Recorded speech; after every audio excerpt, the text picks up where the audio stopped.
Lockdown से पहले गीता के घर का नजारा कुछ ऐसा था कि रोहन ऑफिस जाता था और शिविन स्कूल। जिनके घर से जाने के बाद गीता काम खत्म करके बाकी समय आराम करती थी। लेकिन लॉकडाउन के बाद ऑफिस और स्कूल घर में ही खुल गए और इससे गीता का हाल वो तो आपको देखने में ही मजा आएगा।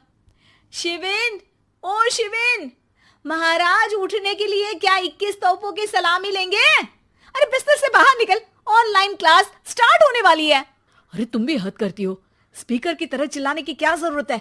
दिख नहीं रहा मेरी कॉन्फ्रेंस चल रही है। अब कैमरा और स्पीकर ऑन कर रहा हूं, मुझे कोई शोर नहीं चाहिए।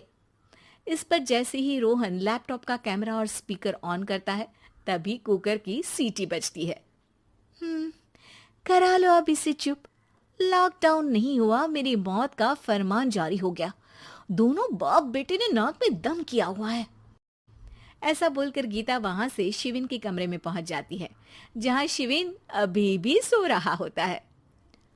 ओ आलसी, अब अगर 5 मिनट में नहीं उठाना तो आज तेरा गेम और यूट्यूब कैंसिल। माँ की बात सुनकर शिविन बिना 1 मिनट गंवाए उठ खड़ा होता है। उठ गया, अभी नहाकर भी आता हूँ। ये नाटक कहीं और, मुंह पर गीला कपड़ा मार और पढ़ने बैठ। शिविन की ऑनलाइन क्लास स्टार्ट हो जाती है, जिस पर गीता उसे वहां बिठाकर रसोई में चली जाती है।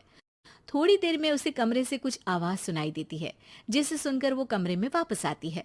हाय राम, तुझे क्लास अटेंड करने के लिए बोला था, कैमरा ऑफ करके बिस्तर पर नाचने के लिए नहीं बोला था। मम्मी मुझे कुछ समझ नहीं आ रहा, आप बाद में पढ़ा देना ना, वैसे भी अटेंडेंस तो लगी गई है। हाँ हाँ बेटा, जरूर बन जा। तू अभी से हम सबका बाप बन जा। अरे नहीं मतलब कहाँ से लाते हो इतना दिमाग, और पढ़ाई करते हुए ये चला कहाँ जाता है? नाइस क्वेश्चन, दिमाग से पूछकर बता दूंगा। शिविन की बातों से परेशान होकर गीता उसे मारने के लिए जैसे ही आगे बढ़ती है तभी वो कमरे से बाहर भाग जाता है। अब शिविन आगे आगे और गीता हाथ में चप्पल पकड़े उसके पीछे पीछे पूरे घर में दोनों घूम रहे होते हैं। इसी बीच वो रोहन के पास पहुंच जाता है और शिविन को मारने वाली चप्पल रोहन के लैपटॉप पर जाकर गिरती है। ओए माँ! मम्मी, अब पापा को चप्पल मार रही हो? वो आज तक के रिपोर्टर, चुपचाप जाकर क्लास अटेंड कर ले, नहीं तो अगली तेरे पीछे लगेगी। इस पर शिविन वहां से चला जाता है, जिसके बाद रोहन गीता से कहता है, इस सर्कस के लिए कुछ बोलना चाहोगी? अरे क्या करूं, जब से तुम दोनों घर में रहने लगे हो घर अपने आप ही सर्कस बन गया है और मैं तुम्हारी नौकर। कभी बेटी को संभालो तो कभी बाप के नखरे उठाओ।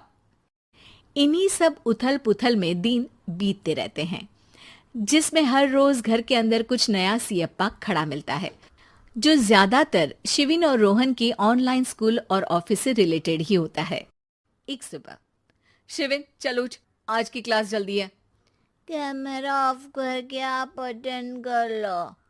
अरे ऐसे छित्तर पड़ेंगे, दादी नानी सब एक साथ याद आ जाएंगी। गीता की लाख मशक्कतों के बाद क्लास तो खत्म हो जाती है, लेकिन उसके बाद शिविन फोन इस्तेमाल करते हुए इंस्टाग्राम रील बनाने लगता है। रसोड़े में कौन था? तुम थी, मैं थी, कौन था? कौन था? हाँ, मैं गरीब हूँ, मैं गरीब हूँ। अरे ओ गरीब के बेटे, आजा, मैं बनाती हूँ तुझे गरीब। मैं बताती हूँ रसोड़े में कौन था। पढ़ाई करने बोलो तो इनकी माँ मर जाती है, और ये पागलपंतियां जितनी मर्जी करा लो। गीता शिविन को डांट रही होती है, तभी रोहन बीच में बोल पड़ता है। अरे बच्चा ही तो है, इतना गुस्सा क्यों कर रही हो? बेटे का साथ देने की इसी एक कोशिश में अब शिविन के साथ साथ रोहन भी गीता के गुस्से की सूली पर चढ़ जाता है।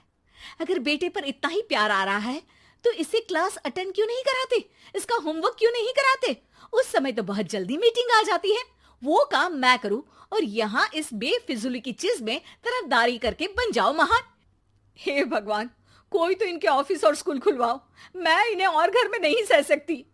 अरे कुछ और मांग लेती, क्योंकि तुम्हारी ये विश इस साल तो पूरी होने से रही, कोरोना। हाय नास पिटे ने जिंदगी ही बर्बाद कर दी।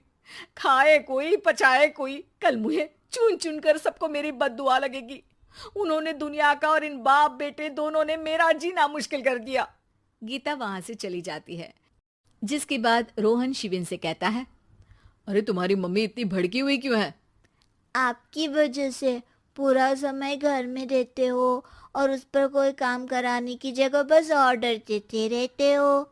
अच्छा बेटे, सारा इल्जाम मुझ पर, पूरा दिन तो वो तुम पर ही चिल्लाती है। हाँ, मतलब दोनों का 50-50 है, कुछ करना पड़ेगा। वो कहते ना, make the best out of worst. I have an idea. वैसे तुम्हारी माँ सही कहती है, बहुत जुबान चलाने लगे हो, कम बोला करो। अगली सुबह रोहन और शिविन अपनी गलती को सुधारने के लिए गीता के उठने से पहले घर का आधा काम खत्म कर देते हैं, जिसे देखकर गीता खुश हो जाती है और फिर बाकी बचा काम वो तीनों मिलकर पूरा कर लेते हैं। जिसके बाद अब वो सब मिल बांट कर हर काम में एक दूसरे की मदद करते हुए लॉकडाउन का मजा लेने लगते हैं।